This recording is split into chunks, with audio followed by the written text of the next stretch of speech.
بسم اللہ الرحمن الرحیم إلهي أنت ربي ذو الجلال والإكرام۔ یہودیوں کا ربی اور عیسائیوں کا پادری جس بستی کے رہنے والے تھے، اس بستی میں ہر کسی کی زبان پر یہی سوال تھے، ربی کہاں گیا؟ فادر کہاں گئے؟ اسحاق اور آصر کہاں گئے؟ میرا کہاں گئی؟ چند گھروں کی یہ بستی تھی۔ ربی اور پادری تو مذہبی پیشوا تھے۔ کوئی نہایت معمولی سا فرد بستی سے تھوڑی سی دیر کے لیے غیر حاضر ہوتا تو ساری بستی اس کی غیر حاضری کو محسوس کر لیتی تھی۔ ربی اور فادر کا لاپتہ ہو جانا کوئی معمولی بات نہیں تھی۔ اسحاق، آصر اور میرا بھی اس بستی کے اہم نوجوان تھے۔ لوگ ان کے متعلق کچھ پریشان ہونے لگے۔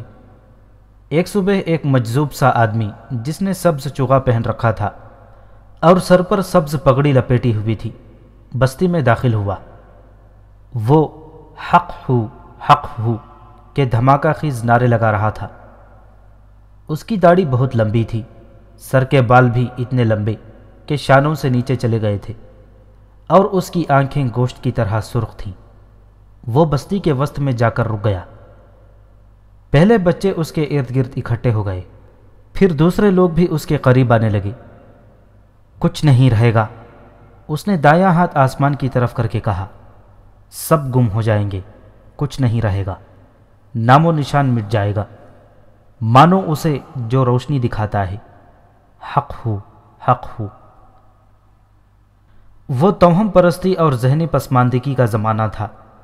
داستان گو نے پہلے سنایا ہے کہ لوگ ہر اس چیز کے پیچھے دوڑ پڑتے تھے جو اسراریت کی سیاہ پردوں میں ڈھکی ہوئی ہوتی تھی، اور لوگ اسے مانتے تھے جس کی زبان میں چاشنی اور کشش ہوتی تھی۔ مانا اسے جاتا تھا جو الفاظ اور اداکاری کا ماہر ہوتا تھا۔ اس مجذوب کے الفاظ اور اس کا انداز ایسا تھا کہ ساری بستی اس کے ارد گرد اکٹھی ہو گئی۔ وہ اور زیادہ اونچی آواز میں نعرے لگانے لگا۔ ایک بوڑھا آدمی آگے بڑھا۔ کیا تو بتائے گا نہیں کہ اس کا مطلب کیا ہے؟ بوڑھے نے اس سے پوچھا۔ جو مطلب نہیں سمجھے گا وہ نہیں رہے گا، مجذوب نے کہا۔ سمجھو لوگوں، سمجھو۔ کیا تو ہمارے پاس بیٹھے گا نہیں؟ بوڑھے نے پوچھا۔ ہم سمجھنا چاہتے ہیں، ایک اور بولا۔ بیٹھ جاؤ، بوڑھے نے کہا، ہمیں اپنی کچھ خدمت کرنے دو۔ مجذوب وہیں زمین پر بیٹھ گیا۔ اس نے دونوں ہاتھوں سے اشارہ کیا کہ سب بیٹھ جائیں۔ سب اس کے سامنے بیٹھ گئے۔ حق ہو۔ مجذوب نے آسمان کی طرف منہ کر کے ٹوک لگانے کے انداز سے نعرے لگائے اور بولا، جو نہیں مانے وہ گم ہو گئے۔ تو کس کی کہہ رہا ہے کہ وہ گم ہو گئے ہیں؟ بوڑھے نے پوچھا۔ اس بستی کے باپ گم ہو گئے ہیں، مجذوب نے کہا، بچے بھی گم ہو گئے ہیں۔ کیا تو ہمارے پادری کی بات کرتا ہے؟ ایک عیسائی نے پوچھا۔ مجذوب چپ چاپ آسمان کی طرف دیکھتا رہا۔ کیا تو ہمارے ربی کی بات کرتا ہے؟ ایک یہودی نے پوچھا۔ مجذوب پھر بھی چپ رہا۔ کیا تیرا اشارہ میرے بیٹے اسحاق کی طرف ہے؟ ایک آدمی نے پوچھا۔ مجذوب کچھ بھی نہ بولا۔ کیا تو میرے بیٹے آصر کی بات کر رہا ہے؟ ایک اور آدمی نے پوچھا۔ میری بیٹی میرا بھی تو لاپتہ ہے، پیچھے کھڑی ایک عورت بولی۔ ان سب کی بات ایک ہے، مجذوب بولا، وہ نہیں مانتے تھے، اور وہ جو تمہارے مذہبی باپ تھے وہ بھی نہیں مانتے تھے، سب گم ہو گئے۔ کیا نہیں مانتے تھے؟ بوڑھے نے پوچھا۔ اسے نہیں مانتے تھے جو روشنی میں سے ظاہر ہوتا ہے، وہ اس روشنی کو بھی نہیں مانتے تھے جو خدا اپنے بندوں کو دکھاتا ہے۔ وہ یکلخت اٹھ کھڑا ہوا اور پھر حق ہو کے دھماکہ نما نعرے لگاتا ایک طرف چل پڑا۔ وہ آ رہا ہے، وہ کہتا جا رہا تھا، وہ اتر رہا ہے، جو نہیں مانے گا وہ گم ہو جائے گا۔ لوگ کچھ دور تک اس کے پیچھے گئے۔ وہ چلتا گیا۔ آگے ایک گھاٹی آ گئی جو ندی میں اترتی تھی۔ مجذوب گھاٹی اتر کر ندی میں چلا گیا اور پانی میں یوں چلتا گیا جیسے میدان میں چلا جا رہا ہو۔ درمیان میں پہنچا تو پانی اس کے سینے تک گہرا ہو گیا، پھر بھی وہ اس طرح چلتا گیا جیسے میدان میں چل رہا ہو۔ لوگ اوپر کھڑے اسے دیکھتے رہے اور وہ ندی پار کر کے چلا گیا۔ اپنے پیچھے وہ ایک دہشت اور تذبذب کی کیفیت چھوڑ گیا۔ وہ جب نظروں سے اوجھل ہو گیا تو لوگ واپس ہونے لگے، ان پر خاموشی طاری تھی۔ وہ ایک دوسرے کے ساتھ بات کرنے سے ڈر رہے تھے۔ اگر ان کے دونوں مذہبی پیشوا موجود ہوتے تو وہ ان سے پوچھتے کہ یہ سب کیا ہے، لیکن مذہبی پیشوا ہی تو لاپتہ ہو گئے تھے۔ ربی اور فادر کہتے تھے کہ یہ جو روشنی نظر آتی ہے یہ سب ایک پراسرار ڈھونگ ہے۔ بستی میں آ کر بوڑھے نے کہا، میں تو کہتا ہوں کہ انہیں اسی کی سزا ملی ہے۔ میں راز کی ایک بات بتاتا ہوں، ایک جوان سال آدمی بولا۔ اسحاق میرا گہرا دوست تھا، اس نے مجھے کہا تھا کہ میں کسی کو نہ بتاؤں۔ اسے اور آصر کو ربی اور فادر نے کہا تھا کہ وہ اس پہاڑی کے پیچھے جائیں جس پر یہ روشنی اور پھر روشنی میں ایک سفید پوش نظر آتا ہے۔ میرا بھی ان کے ساتھ گئی تھی۔ اس پہاڑی کے پیچھے، ایک اور معمر آدمی نے کہا، کیا کبھی کسی نے سنا ہے کہ کوئی اس پہاڑی کے پیچھے گیا ہے؟ کبھی کوئی گیا ہے تو اسے کسی نے واپس آتا دیکھا نہیں۔ وہ موت کی وادی ہے، وہاں خونخوار اور آدم خور مگرمچھ ہیں، وہاں اتنے زہریلے سانپ ہیں کہ ڈستے ہیں تو پلک جھپکتے آدمی مر جاتا ہے۔ زمین پر سانپ، درختوں پر سانپ، پانی میں سانپ، وہاں تو کوئی جنگلی جانور اور کوئی درندہ بھی نہیں جاتا۔ اب بات سمجھ میں آتی ہے، دوسرے بوڑھے نے کہا۔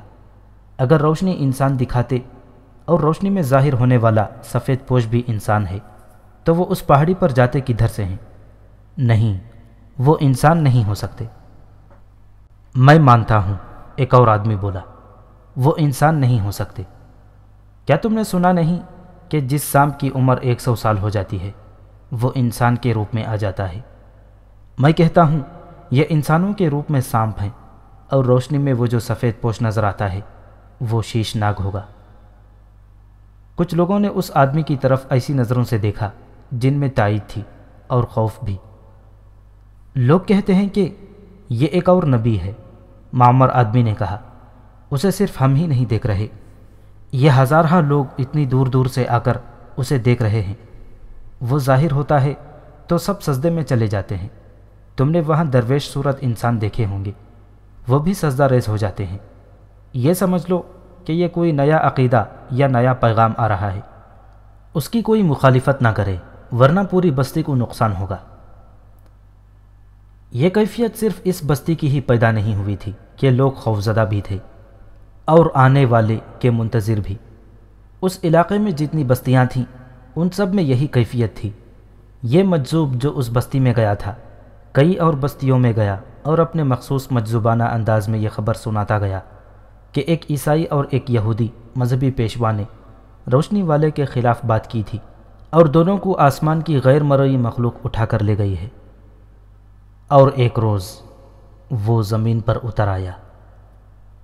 داستان کو پہلے سنا چکا ہے کہ جس پہاڑی پر شاہ بلوط کا درخت تھا اس کے سامنے وسیع و عریض میدان بھی جو سرسبز تھا اور جہاں درختوں کی بہتات تھی، خیموں کی ایک بستی آباد ہو گئی تھی۔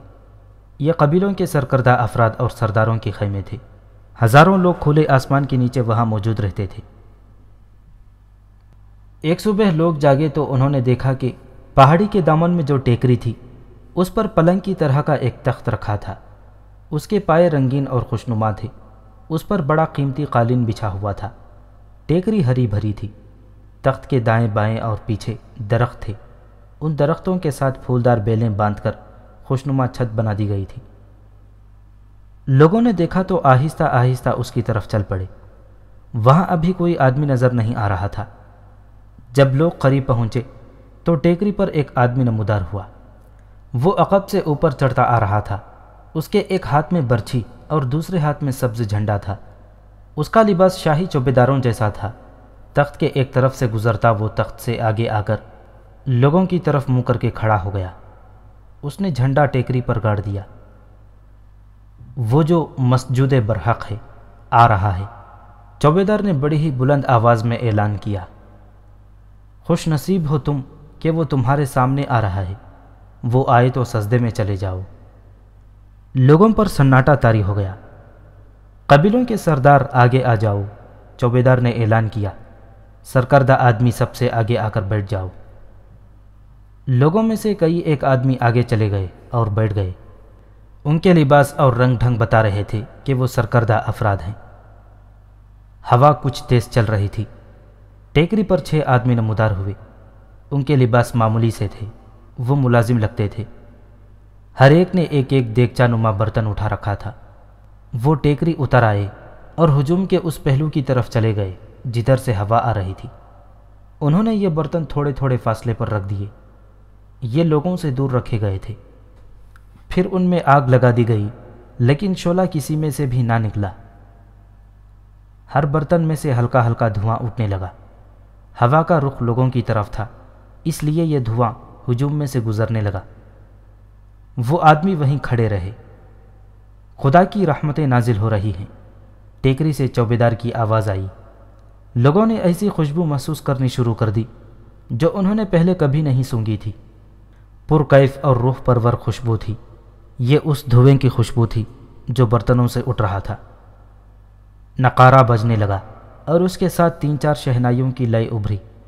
یہ صحرائی نغمے کی لے تھی جس میں وجد طاری کر دینے والا سوز تھا۔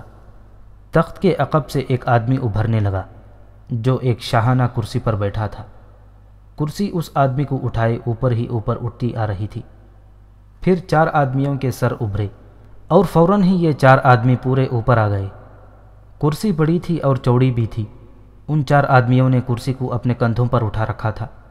چاروں آدمی عربی لباس میں ملبوس تھے، اور جو کرسی پر بیٹھا تھا لباس اس کا بھی عربی تھا، لیکن کپڑا ریشمی اور چمکدار تھا۔ سجدہ! ایک آواز گرجی، سجدہ! وہاں جتنے لوگ تھے سب سجدہ ریز ہو گئے۔ 4 آدمیوں نے بڑے آرام سے کرسی تخت پر رکھ دی جس پر قالین بچھا ہوا تھا۔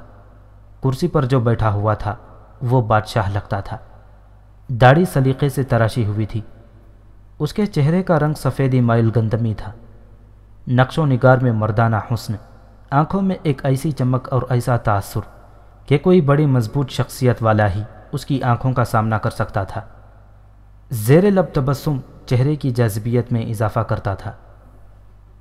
اس نے سجدہ ریز ہجوم پر نگاہ دوڑائی۔ اس کا زیر لب تبسم مسکراہٹ کی صورت کھل گیا۔ اس نے ہاتھ سے اشارہ کیا کہ لوگ سجدے سے اٹھیں۔ اللہ اکبر! ایک آواز گرجی۔ ہجوم نے سجدے سے سر اٹھائے۔ ہجوم میں عیسائی بھی، یہودی بھی اور مسلمان بھی تھے، اور چند ایک بے دین بھی تھے۔ اللہ اکبر کا مطلب یہ تھا کہ یہ جو شاہانہ مسند پر بیٹھا ہے مسلمان ہے، اور پھر سب لوگ اسے دیکھنے اور اسے سننے کو بےتاب ہوئے جا رہے تھے۔ اسلام کے سب سے بڑے دشمن یہودی تھے، لیکن اللہ اکبر کی صدا پر ان کے دلوں میں تعصب نے سر نہیں اٹھایا تھا۔ لوگ اپنے آپ میں ایک پر لطف سی تبدیلی محسوس کر رہے تھے۔ ان کے دلوں سے خوف نکل گیا تھا، وہ ہلکے پھلکے ہو گئے تھے۔ ان کے دلوں میں پیار اور محبت کی لہریں اٹھنے لگی تھیں۔ وہ جو شاہانہ کرسی پر بیٹھا ہوا تھا وہ حسن بن صباح تھا۔ وہ اٹھا اور اپنے دونوں بازو پھیلا دیے۔ میں تم میں سے ہوں، اس نے کہا۔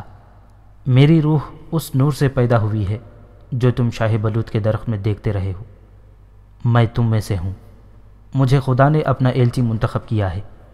میں تمہارے لیے خدا کا پیغام لے کر آیا ہوں، لیکن ابھی پورا پیغام سنانے کا وقت نہیں آیا۔ ابھی اتنی سی بات بتاؤں گا کہ خدا کا منشا ہے کہ اس کی زمین پر اس کے بندوں کی حکومت ہو۔ جس طرح خدا نے فرعونوں کا خاتمہ کر دیا تھا، اسی طرح خدا بادشاہوں کا خاتمہ کرنا چاہتا ہے۔ اللہ کی رضا اب اس میں ہے کہ کھیتی کا پورا حق اسے ملے جو اس میں ہل چلاتا اور بیج پھینکتا ہے۔ خدا نے مجھے اپنی رضا کی تکمیل کے لیے تمہارے درمیان اتارا ہے۔ کیا تم چاہتے ہو کہ اپنے جیسے بندوں کی غلامی سے آزاد ہو جاؤ؟ ہاں، ہاں، ہجوم میں سے بے شمار آوازیں اٹھیں۔ ہم آزاد ہونا چاہتے ہیں، لیکن یہ کام آسان نہیں، حسن بن صباح نے کہا۔ تمہیں متحد ہو کر میرے پیچھے چلنا پڑے گا۔ ہم تمہارے پیچھے چلیں گے، ہجوم سے پرجوش آوازیں اٹھیں۔ یاد رکھو، حسن بن صباح نے کہا، تم یہ وعدہ میرے ساتھ نہیں اس خدا کے ساتھ کر رہے ہو جس نے مجھے ایلچی بنا کر تمہارے پاس بھیجا ہے۔ تم وعدے سے پھر گئے تو تم پر خدا کا عذاب نازل ہوگا۔ اگر تم نے خدا سے وعدہ نبھایا تو تم دنیا میں جنت دیکھ لو گے۔ ہم خدا کو ناراض نہیں کریں گے۔ ہجوم میں سے آوازیں اٹھیں۔ یہ حسن بن صباح کی رونمائی تھی۔ اس روپ میں وہ پہلی بار لوگوں کے سامنے آیا تھا۔ اس نے دیکھا کہ اتنا بڑا ہجوم اس کا ہمنوا ہو گیا ہے، تو اس نے نہایت پر اثر الفاظ میں واز شروع کر دیا۔ مورخوں کا بیان ہے کہ حسن بن صباح کی اس تقریر میں زبان کا جادو اور خطابت کا کمال تھا، علم و فضل کا نام و نشان نہ تھا۔ وہ لوگوں کے دلوں کی بات کر رہا تھا۔ لوگوں کو اس کے انداز خطابت سے تو متاثر ہونا ہی تھا، کیونکہ اس فن میں اس نے کمال حاصل کیا تھا۔ لوگوں کے ذہنوں کو اس نے اس دھوئیں کے ذریعے بھی اپنے قابو میں کر لیا تھا جو دیگچہ نما برتنوں سے اٹھ رہا تھا۔ یہ ایک یا ایک سے زیادہ جڑی بوٹیوں کی دھنی تھی جن کے اثرات ویسے ہی تھے جیسے آج کل مسکن یعنی ٹرینکولائزر گولیوں کے ہوتے ہیں۔ حسن بن صباح نے آگے چل کر قلعہ علموت میں جو جنت بنائی تھی اس میں ان جڑی بوٹیوں کا بے دریغ استعمال ہوا تھا۔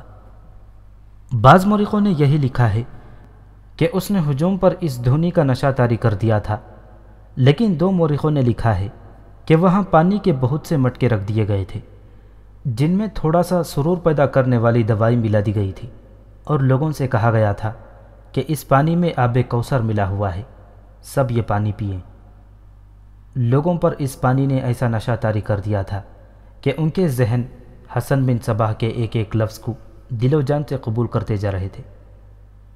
البتہ تاریخوں میں یہ واضح طور پر لکھا گیا ہے کہ حسن بن صباح نے قبیلوں اور بستیوں کے سرکردہ افراد اور سرداروں کو پہلے ہی الگ کر لیا تھا۔ اس نے لوگوں کے ہجوم کو وہاں سے چلتا کیا اور سرداروں وغیرہ کو اوپر ٹیکری پر بلا لیا۔ ٹیکری کے اوپر جگہ اتنی سرسبز اور خوشنما تھی جیسے انسانوں نے اپنے بادشاہ کے بیٹھنے کے لیے یہ جگہ بڑی محنت سے تیار کی تھی۔ ان سرکردہ افراد کی تعداد کوئی زیادہ نہیں تھی، 12-14 ہی تھی۔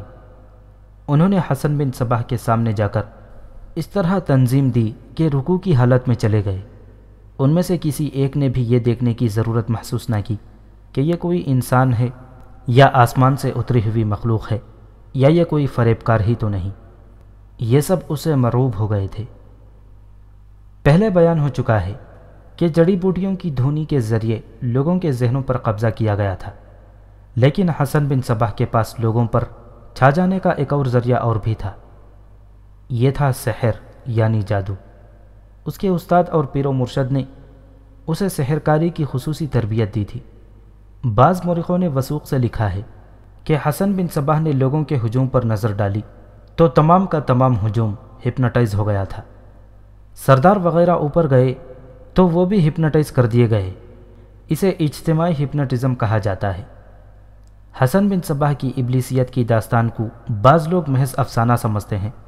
وجہ یہ ہے کہ انہیں یقین نہیں آتا کہ یہ ایک انسان کی ایسی فریب کاری جو لاکھوں انسانوں کو اپنی ضد میں لے لے اور لوگ اسے پیغمبر تسلیم کر لیں، من گھڑت قصہ ہی ہو سکتی ہے۔ یہ ہے بھی صحیح کہ حسن بن صباح اور اس کے گروہ کے بعض کارنامے اور کمالات ایسے ہیں جو قابل یقین نہیں لگتے، لیکن حسن بن صباح نے جو ذرائع استعمال کیے تھے وہ حیران کن کمالات دکھا سکتے تھے۔ سحرکاری اس دور میں کوئی نئی چیز نہیں تھی۔ اتنا ضروری ہے کہ اس دور میں سحر یا کسی بھی قسم کا جادو ہر کسی کے ہاتھ میں نہیں آ سکتا تھا۔ مثال کے طور پر فرعونوں کے پاس جادوگر موجود تھے۔ یہودیوں نے اس فن میں کمال حاصل کیا، لیکن یہ فن ایسا عام اور سہل نہیں تھا کہ ہر کوئی سیکھ لیتا۔ پہلے بیان ہو چکا ہے کہ حسن بن صباح کے ہاتھ کوئی ایسی جڑی بوٹی لگ گئی تھی جس کی بو یا دھونی انسان کو بڑے دلکش تصورات میں لے جاتی تھی۔ قیاس یہی کیا جا سکتا ہے کہ اس بوٹی کی آج جو شکل موجود ہے اسے مروانہ کہا جاتا ہے۔ اس بوٹی کی زیر اثر کوئی آدمی کنکریاں اور مٹی کھا رہا ہوتا ہے تو وہ پورے یقین کے ساتھ یہ سمجھتا تھا کہ وہ منت سلوا کھا رہا ہے۔ پتھروں پر لیٹ کر اسے نرم و گداز بستر کا لطف آتا تھا۔ آگے چل کر جب داستان کو آپ کو حسن بن صباح کی جنت میں لے جائے گا تو آپ دیکھیں گے کہ وہ جنت کس طرح آباد کی گئی تھی۔ وہ ایک جہنم تھا جسے لوگ جنت سمجھتے تھے۔ یہ بھی انسانی فطرت کی ایک حقیقت ہے کہ انسانی ذہن نیکی کو سوچ سوچ کر اور خاصا وقت لگا کر قبول کرتا ہے، لیکن بدی کی دلکشی کو وہ فوراً قبول کر لیتا ہے۔ کوئی بھی انسان اپنے آپ میں ابلیسی اوصاف پیدا کرنے کی کوشش کر دے اور ذرا سے بھی اچھائی کو قبول نہ کرے تو تھوڑے سے وقت میں وہ مکمل ابلیس بن جاتا ہے۔ اس کی زبان میں ایسی چاشنی پیدا ہو جاتی ہے جو پتھروں سے بھی دودھ نکال دیتی ہے۔ ایسا شخص جھوٹ کا سہارا لیتا ہے اور اتنی بڑی خوبصورتی سے جھوٹ بولتا ہے کہ لوگ دل و جان سے اس کے جھوٹ کو سچ مان لیتے ہیں۔ مختصر بات یہ ہے کہ انسان انسانیت کے درجے سے دستبردار ہو جائے اور یہ ذہن میں بٹھا لے کہ وہ اشرف المخلوقات نہیں، تو وہ شخص شیطانیت کے میدان میں معجزہ کر کے دکھا سکتا ہے۔ وہ شخص اپنی ماں، بہن، بہو، بیٹی کی عزت اور آبرو سے دستبردار ہو جائے تو حیران کن کارنامے کر کے دکھا سکتا ہے۔ اگر بات حسن بن صباح کی نفسیات کی لے بیٹھیں تو اسی پر ایک کتاب لکھی جا سکتی ہے، لیکن بات سمجھانے کے لیے بہتر یہ ہے کہ واقعات بیان کر دیے جائیں اور یہ پڑھنے والے پر چھوڑ دیا جائے کہ وہ سمجھنے کی کوشش کرے کہ یہ سب کیا تھا۔ سمجھنے والی اصل بات یہ ہے کہ حسن بن صباح اور اس کے استادوں اور اس کے گروہ کا وجود اور ان کی یہ طلسماتی کارستانیاں اسلام کی سچائی پر بڑا ہی شدید حملہ تھا، اور اسلام کے لیے اتنا بڑا چیلنج جو صلیبیوں کے چیلنج سے بھی بڑا اور خطرناک تھا۔ صلیبی تو میدان میں آ کر لڑے تھے، انہوں نے زمیندوز کارروائیاں اگر کی تھیں تو وہ اتنی سی تھیں کہ انہوں نے اپنی اور یہودیوں کی انتہائی خوبصورت لڑکیاں جاسوسی اور اخلاقی تقریب کاری کے لیے مسلمان عمرہ اور سالاروں کے درمیان مسلمان لڑکیوں کے روپ میں چھوڑ دی گئی تھیں۔ اس کے برعکس حسن بن صباح جو اسماعیلی مسلک کا علمبردار تھا، اس لیے خطرناک تھا کہ وہ میدان میں لڑنے والا نہیں تھا۔ اس کے حربے اتنے حسین تھے جنہیں نہ صرف عام لوگ بلکہ ذمہ دار لوگ بھی قبول کر لیتے تھے۔ اب داستان گو کے ساتھ آئیں، وہ آپ کو اس ٹیکری پر لے چلتا ہے جہاں 12-14 سرکردہ افراد حسن بن صباح کے سامنے بیٹھے ہوئے تھے۔ لوگوں کے ہجوم کو حکم دے دیا گیا تھا کہ وہ بہت دور چلے جائیں۔ یہ ایک تاریخی حقیقت ہے کہ یہ سرکردہ افراد مرعوبیت کی کیفیت میں تھے اور ان پر دھونی کا اور حسن بن صباح کی نظروں کا بھی اثر تھا۔ ان پر مجموعی طور پر ایسی کیفیت طاری تھی جیسے وہ اس لیے سانس لے رہے ہیں کہ حسن بن صباح سانس لے رہا تھا۔ اگر حسن بن صباح کے سانسوں کا سلسلہ رک جاتا تو یہ لوگ بھی اپنی سانسیں روک لیتے۔ تم ان لوگوں کے سردار ہو، حسن بن صباح نے کہا۔ یہ گھوڑے ہیں اور یہ مویشی ہیں، تم جدھر چاہو انہیں ہانک کر لے جا سکتے ہو۔ میں تمہارے لیے اور مخلوق خدا کے لیے خوش بختی اور خوشحالی لے کر آیا ہوں۔ آج تک جتنے مذہب آئے ہیں انہوں نے انسانوں کو نظریے، عقیدے اور پابندیاں دی ہیں، لیکن خوش بختی اور خوشحالی کوئی مذہب نہیں دے سکا۔ مذہب صرف اسلام ہے، لیکن اسلام بھی تم تک صحیح شکل میں نہیں پہنچا۔ میں تمہیں اس عظیم مذہب کی اصل شکل دکھاتا ہوں۔ تم نے صرف یہ کرنا ہے کہ اپنے اپنے قبیلے کو لگام ڈال کر اس راستے پر چلانا ہے جو راستہ خدا نے مجھے دکھا کر زمین پر اتارا ہے۔ حسن بن صباح نے اسماعیلی مسلک کی تبلیغ شروع کر دی اور ان سرداروں کو ایسے سرسبز باغ دکھائے کہ وہ اس کے قائل ہو گئے۔ اب تمہارے پاس میرے مبلغ آئیں گے، حسن بن صباح نے کہا۔ تمہارا فرض ہے ان مبلغوں کی مدد کرنا اور لوگوں کو اس مسلک پر متحد کرنا۔ کیا تم یہ کام کرو گے؟ ہاں اے قابل احترام ہستی، ایک معمر سردار نے کہا، ہم یہ کام کریں گے۔ ہم تمہارے حکم پر جانیں قربان کر دیں گے، ہمیں آزما کے دیکھ۔ ایسی ہی آوازیں تھیں جو ان 12-14 سرداروں کے سینوں سے پرجوش طریقے سے نکلی۔ حسن بن صباح پہلی ہی بار بغیر کسی دقت کے کامیاب ہو گیا۔ یہ صرف اس علاقے اور چند ایک بستیوں کا معاملہ تھا۔ اگلے ہی روز اس نے چند ایک مبلغ جنہیں احمد بن غطاش نے پہلے ہی تیار کر رکھا تھا ان بستیوں میں پھیلا دیے اور ایک نئے فرقے کی تبلیغ شروع ہو گئی۔ لوگ یہ مطالبہ کرنے لگے کہ حسن بن صباح ان کے علاقے میں آئے، اپنی زیارت کرائے اور انہیں خدا کی باتیں سنائے۔ حسن بن صباح ایک اور علاقے میں اسی شان و شوکت سے جس شان و شوکت سے اس نے پہلی بار زیارت کروائی تھی، ایک اور علاقے میں بڑے ہی ڈرامائی اور پراسرار طریقے میں اپنی زیارت کروائی۔ اس کی شہرت دور دور تک پہنچ گئی تھی۔ لوگوں نے حسب عادت اس کے متعلق ایسی ایسی باتیں مشہور کر دیں جو محض زیب داستان تھیں۔ بھولے بھالے لوگوں نے جب بھی دھوکہ کھایا ہے وہ اپنی اسی فطری عادت کی وجہ سے کھایا ہے کہ جس سے متاثر ہوئے اسے پیغمبری کا درجہ دے دیا اور اس کی عام سی باتوں کو اس طرح پھیلایا جیسے یہ باتیں ان سے براہ راست خدا نے کی ہوں۔ لوگ ان کی من گھڑت معجزے بھی بیان کرتے تھے۔ یہ پسماندگی کے اس دور میں بھی ہوا اور یہ آج بھی ہو رہا ہے جب انسان ترقی کی انتہائی بلندیوں پر پہنچ گیا ہے۔ ہندوستان اور پاکستان کے پیر اور عامل حسن بن صباح کے پیروکار ہیں۔ اپنے مریدوں اور اپنے سائلوں کو خیالی جنت دکھا کر ان کی مال و دولت اور ان کی عزت و آبرو بھی لوٹ لیا کرتے ہیں۔ داستان کو پہلے سنا چکا ہے کہ قلعہ شہدر پر احمد بن غداش نے کس طرح قبضہ کیا تھا۔ اب آگے ایک اور قلعہ تھا جس کا نام خلجان تھا۔ اس قلعے کے امیر کا نام صالح نمیری تھا۔ اس وقت اس کی عمر 40 سال کے لگ بھگ تھی۔ وہ بہت دنوں سے سن رہا تھا کہ اس علاقے میں ایک شخصیت کا ظہور ہوا ہے۔ شاہ بلوط کے درخت میں چمکنے والے ستارے کے متعلق بھی خبریں صالح نمیری تک پہنچی تھیں۔ یہ ساری باتیں خلجان کے لوگوں تک بھی پہنچ گئی تھیں اور کئی لوگ اس جگہ آئے بھی تھے جہاں ستارہ دیکھنے کے لیے لوگ موجود رہتے تھے۔ حسن بن صباح جب لوگوں کے سامنے آیا تو خلجان کے کچھ لوگ اس کی زیارت کو آئے تھے۔ وہ بھی ویسی ہی مروبیت لے کر گئے تھے جو ہر کسی پر طاری ہو گئی تھی۔ انہوں نے خلجان میں جا کر لوگوں کو ایسے دل فریب انداز میں حسن بن صباح کا ظہور اور اس کی باتیں سنائیں کہ لوگ حسن بن صباح کو دیکھنے کے لیے بے تاب ہونے لگے۔ کچھ اور لوگ حسن بن صباح کی زیارت کو چل پڑے۔ صالح نمیری اپنے دوستوں اور مشیروں سے پوچھتا رہتا تھا کہ یہ سب کیا ہے، لہٰذا اسے یہی بتایا جا رہا تھا کہ یہ کوئی ویسا ہی آدمی معلوم ہوتا ہے جیسے پہلے بھی نبی اور پیغمبر بن کر آ چکے ہیں۔ یہ کوئی نیا نبی ہوگا۔ لیکن شہر میں حسن بن صباح کے چرچے اتنے زیادہ ہونے لگے کہ یہ آوازیں صالح نمیری کے کانوں تک پہنچی۔ اس نے اپنے مشیروں کو بلایا۔ یہ میں کیا سن رہا ہوں؟ صالح نمیری نے کہا، مجھے اطلاع ملی ہے کہ شہر کے بچے بچے کی زبان پر اس کا نام ہے جو آسمان سے اترا ہے اور اس کی روح میں ستارے کی روشنی ہے۔ ہاں آقا، ایک مشیر نے کہا، آپ کو جو خبریں ملی ہیں وہ بالکل ٹھیک ہیں۔ لوگ اسے دیکھ بھی آئے ہیں۔ بعض لوگ یہ بھی کہتے ہیں کہ وہ زمین کی نہیں آسمان کی مخلوق ہے۔ ایک خبر میں نے بھی سنی ہے۔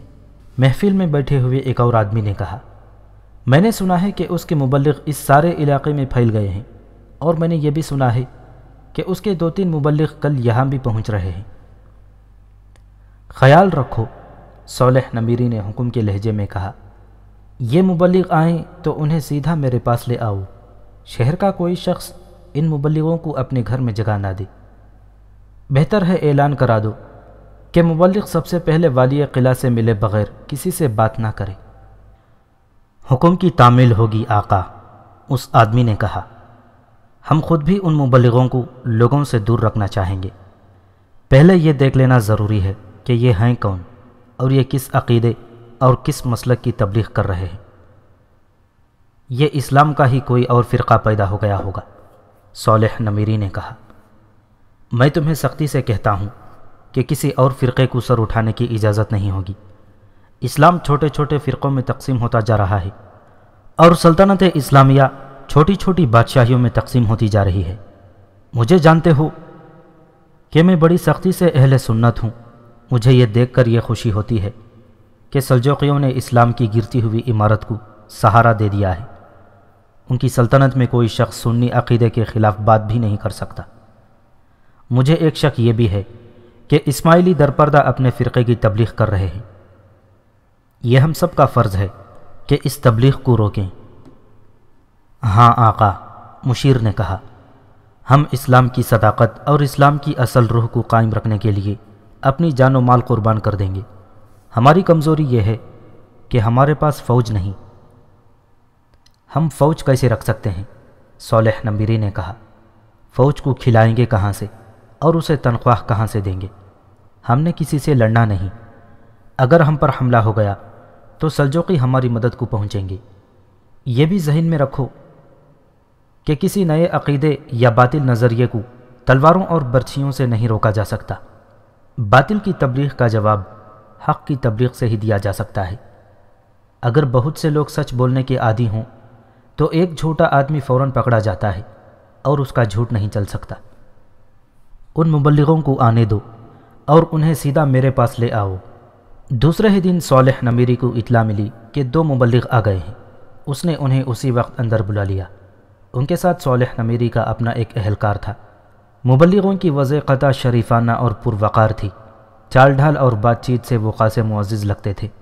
صالح نمیری نے انہیں بڑے احترام سے بٹھایا اور ان سے پوچھا کہ وہ کس عقیدے کی تبلیغ کر رہے ہیں۔ اس کا نام حسن بن صباح ہے، ایک مبلغ نے کہا۔ وہ اسلام کا علم بردار ہے۔ کیا وہ نبوت کا دعویٰ کرتا ہے؟ صالح نمیری نے پوچھا۔ نہیں، مبلغ نے جواب دیا، وہ اللہ کا ایلچی بن کر آیا ہے۔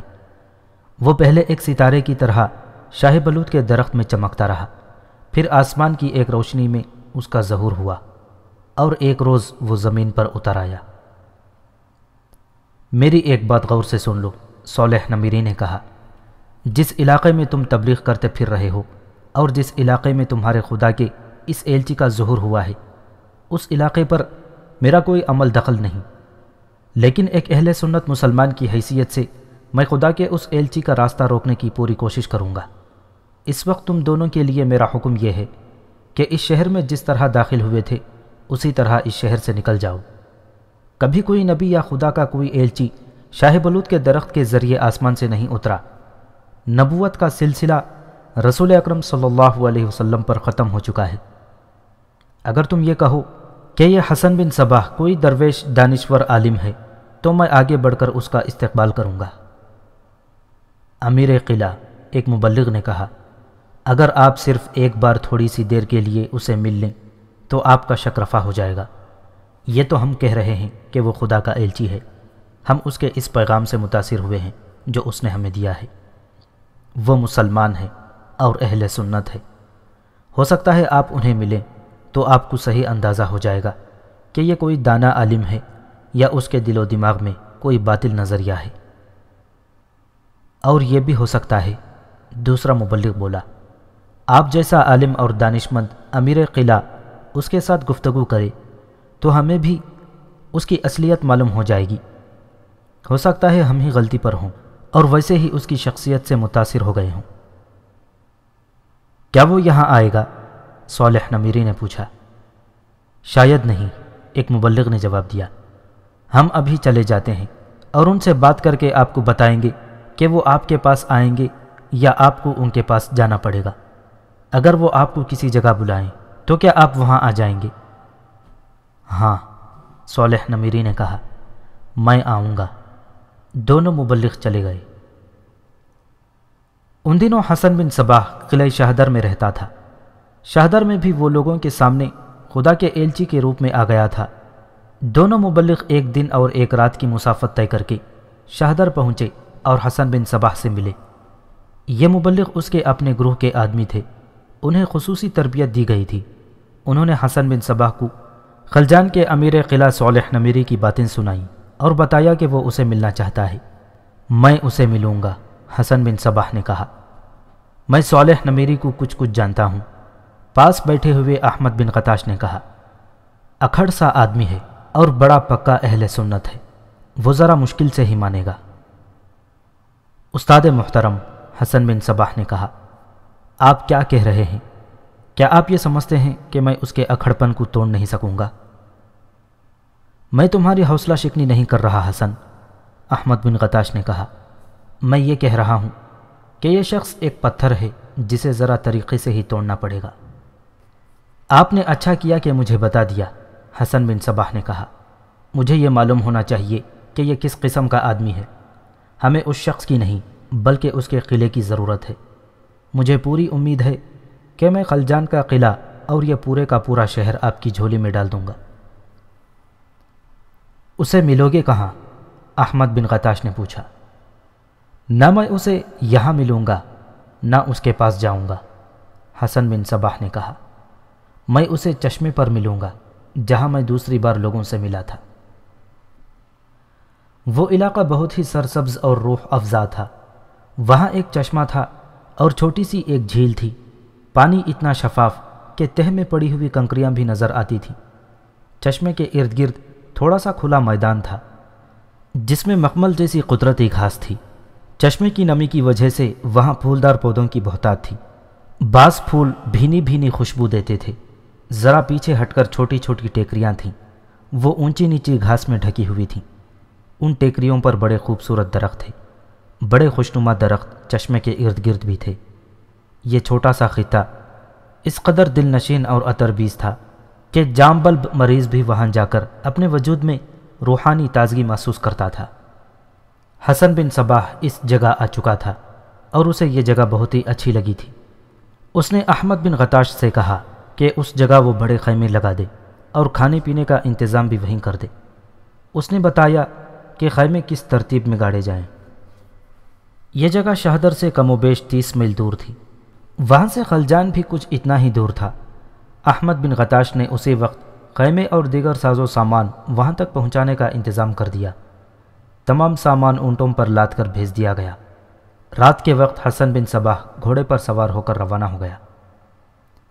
وہ اکیلا نہیں گیا تھا، اس کے ساتھ اپنے گروہ کے چند ایک آدمی تھے۔ یہ سب اس کے چیلے چانٹے تھے۔ انہیں مختلف رول دیے گئے تھے۔ 2 علماء دین کے روپ میں تھے، 2 خاص مرید اور حاشیہ بردار تھے، اور باقی ایسے معتقد تھے جو یہ ظاہر کرتے تھے کہ وہ حسن بن صباح کی خدمت میں حاضر رہنے کو اپنی روح کی ضرورت سمجھتے ہیں۔ 3 لڑکیاں بھی تھیں جن میں ایک فراح تھی۔ یہ وہ لڑکی تھی جو حسن بن صباح کی محبت میں دیوانی ہو گئی تھی۔ محبت بھی ایسی کہ جب حسن بن صباح شہدر کے لیے روانہ ہوا تھا تو فراح گھر سے بھاگ آئی تھی اور حسن بن صباح کے راستے میں کھڑی ہو گئی تھی۔ اس نے حسن بن صباح کو مجبور کر دیا تھا کہ وہ جہاں بھی جا رہا ہے اسے ساتھ لے چلے۔ فراح بہت ہی خوبصورت لڑکی تھی، جسمانی اور ذہنی لحاظ سے چست اور تیز تھی۔ احمد بن غطاش نے اسے دیکھا تو اس نے اس کی خصوصی تربیت شروع کر دی تھی۔ حسن بن صباح تو جیسے اسے دیکھ دیکھ کر جیتا تھا۔ چشمے پر پہنچ کر حسن بن صباح نے اپنی پسند اور ضرورت کے مطابق خیمے نصب کرائے۔ یہ عام سی قسم کے خیمے نہیں تھے، یہ بڑے سائز کے چوکور خیمے تھے۔ اندر سے یہ خیمے لگتے ہی نہیں تھے، خوشنما سجے سجائے کمرے لگتے تھے۔ اندر کی طرف ریشمی کپڑے لگائے گئے تھے، ان کی بلندی بھی کمروں جیسی تھی۔ حسن بن صباح نے اپنے اور صالح نمیری کے خیمے کے درمیان فاصلہ خاصا زیادہ رکھا تھا۔ ان کے درمیان لڑکیوں کا خیمہ اور 3-4 خیمے اس کے چیلو چانٹوں کے تھے۔ ایک ٹیکری کے پیچھے باورچی خانہ بنا دیا گیا تھا۔ حسن بن صباح نے انہی 2 مبلغوں کو جو پہلے خلجان گئے تھے صالح نمیری کے نام یہ پیغام دے کر بھیجا کہ وہ اس جگہ آ کر 3-4 دنوں کے لیے اس کے ساتھ رہے۔